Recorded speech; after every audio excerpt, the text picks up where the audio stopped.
Assalamualaikum warahmatullahi wabarakatuh, teman-teman semuanya. Balik lagi bersama gue Ria Dewan. Pada video kali ini gue mau ngebahas perebutan juara 3 antara Inggris sama Prancis. Barusan gue habis nonton matchnya gokil banget.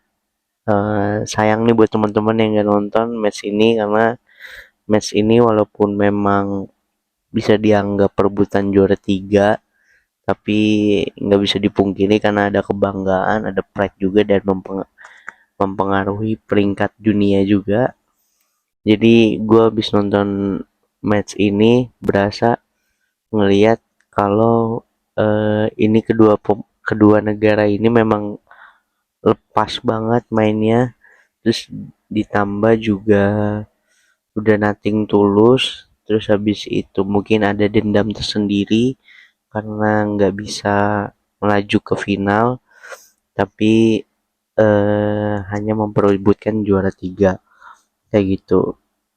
Skor akhir 6-4 yang dimenangkan oleh Inggris, walaupun ada beberapa kesempatan Perancis hampir menyamakan kedudukan, tapi ada beberapa mistake yang dilakukan oleh pemain Perancis yang mengakibatkan negaranya gagal untuk uh,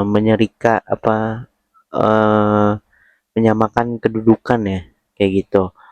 Oke, menurut gue Inggris di babak pertama itu bagus banget. Dia walaupun memainkan lapis keduanya bukan yang lapis pertamanya. Kalau kita lihat line up-nya itu, kipernya bukan Pickford tapi Henderson. Terus habis itu bek kirinya tetap ada Spence. Terus habis itu ada Gehi, terus ada Konsa, ada Kwanza. Terus di gelandang bertahannya ada Declan Rice, ada Eze, terus ada penyerangnya itu ada Rashford, Rodgers, Saka, sama Ivan Toney kayak gitu. Sedangkan di Prancis itu ada Olise, penyerangnya ada Olise, Mbappe, ada Due, Dembele nggak main.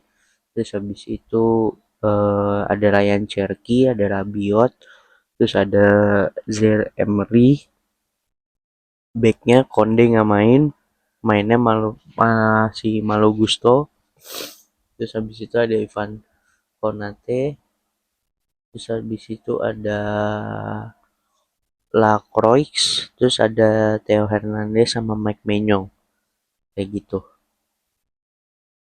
Gue ngeliat di babak pertama itu Inggris benar-benar menguasai pertandingan banget, khususnya di 10-20 menit pertama lah.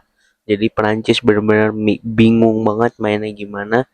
Kayak kelihatan yang mendominasi itu Inggris dengan penyerang-penyerangnya, ada Saka, ada Rashford, terus ada Declan Rice juga kayak gitu yang menguasai pertandingan. Gue ngelihat ini kayak banyak Inggris itu melakukan umpan-umpan yang yang nggak bisa dipikirin sama akal manusia gitu, terobosan. Dan itu yang hilang saat Inggris melawan Argentina, gue lihat kayak gitu. Dan para pemainnya ini mungkin udah lepas mainnya, udah nggak ada tekanan, jadi bisa melakukan atau mengeluarkan potensinya gitu.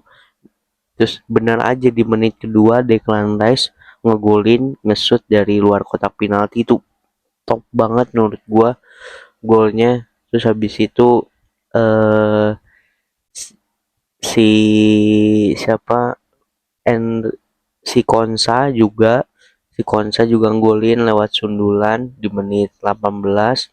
Terus habis itu Bukayo Saka ngegolin di menit 37. Habis itu juga ngegolin Bukayo Saka di menit 45 kayak gitu. Itu lu bisa bayangin gimana di babak pertama itu Inggris benar-benar mendominasi, Prancis itu kebingungan gimana nih cara mainnya.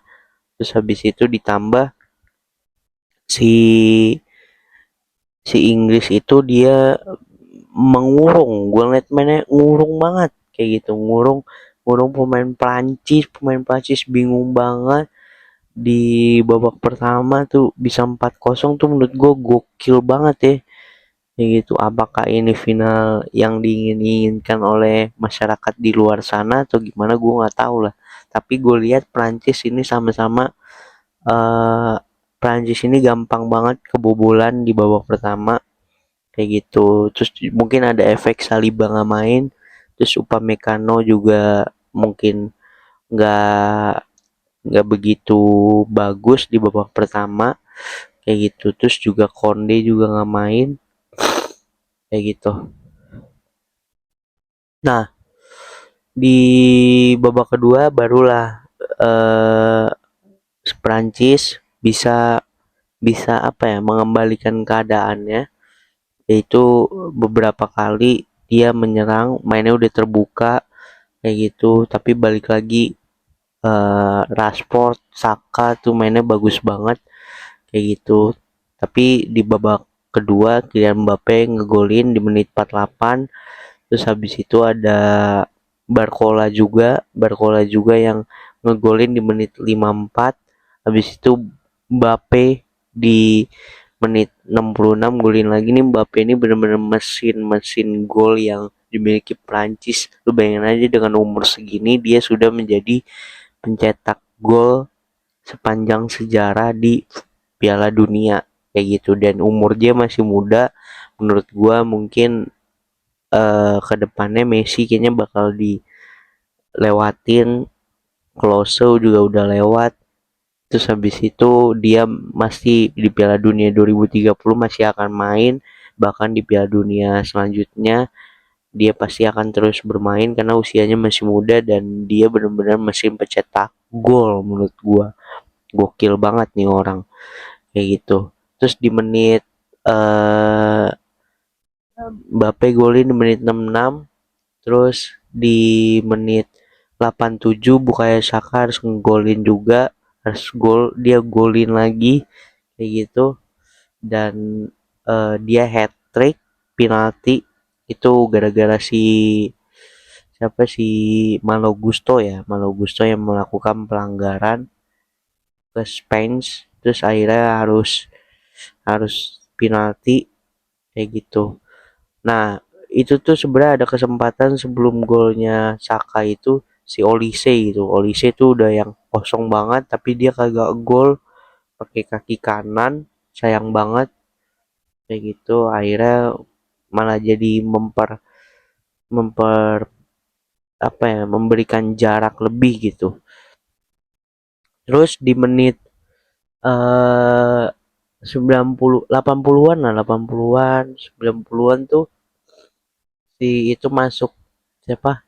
Si Bellingham masuk kayak gitu untuk mungkin ngelihat ini Prancis ini udah kehabisan tenaga, terus ada kemungkinan bisa nambah gol gitu dari Inggris kayak gitu. Terus abis ke penalti langsung si Prancis mulai mungkin udah putus harapan juga kali ya, karena itu skornya udah 5-3 kayak gitu. Terus bener aja ternyata Dembele ngegolin gitu di menit 90 pas 6.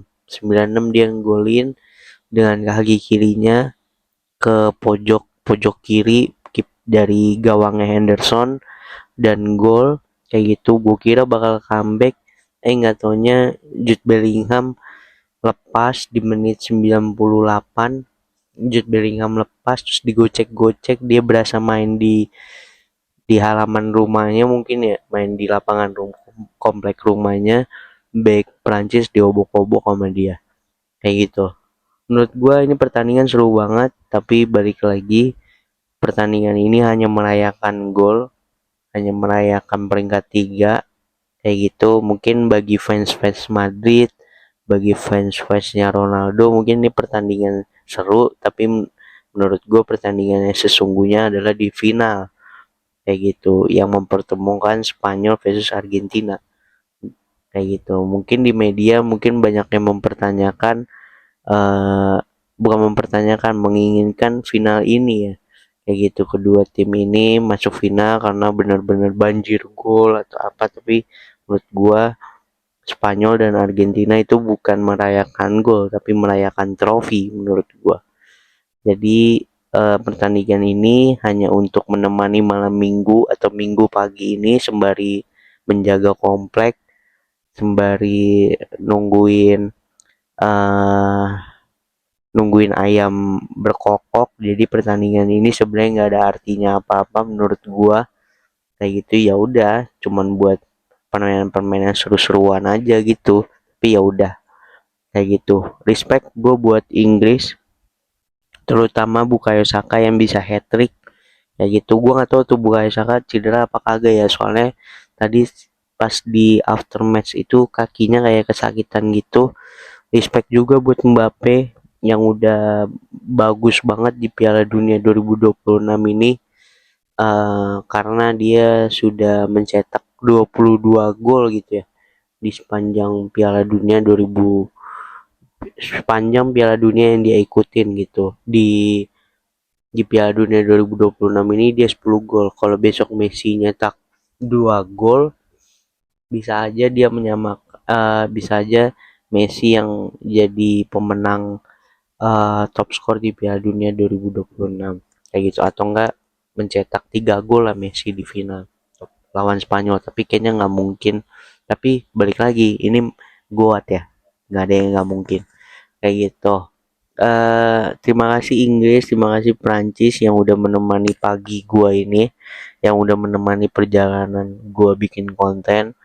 eh Sayangnya Olise yang pemain yang gua idam-idamkan banget, dia kayak mandul banget, kayak busuk banget, nggak tahu kenapa, kayak mungkin ukuran ukuran sepatunya salah kali ya, dikasih sama tim tim staff pelatihnya. Masa gol apa udah di depan gawang kagak gol kayak gitu, beberapa kali mistake kayak gitu. Tapi ya udahlah, Olise tetap Olise, menurut gua ini pemain punya keunikannya, punya keterampilannya, punya keunggulannya di posisi dia, dan dia bisa bermain di mana aja. Menurut gue nih pemain-pemain mewah, tapi sayangnya dia tidak bisa golin ya kayak gitu.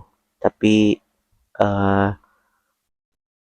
Prancis punya amunisi lain kayak Due, Barcola yang ngegolin, terus ada Dembele, ada Mbappe kayak gitu. Oke teman-teman, terima kasih eh yang udah menemani gua selama ini konten gua kayak gitu, yang udah nonton, yang udah like, yang udah subscribe. Terima kasih banget. Mungkin segitu aja yang bisa gue sampaikan terkait perebutan juara 3 antara Inggris lawan Prancis ini. Uh, gue Rio pamit. Wassalamualaikum warahmatullahi wabarakatuh. Salam olahraga.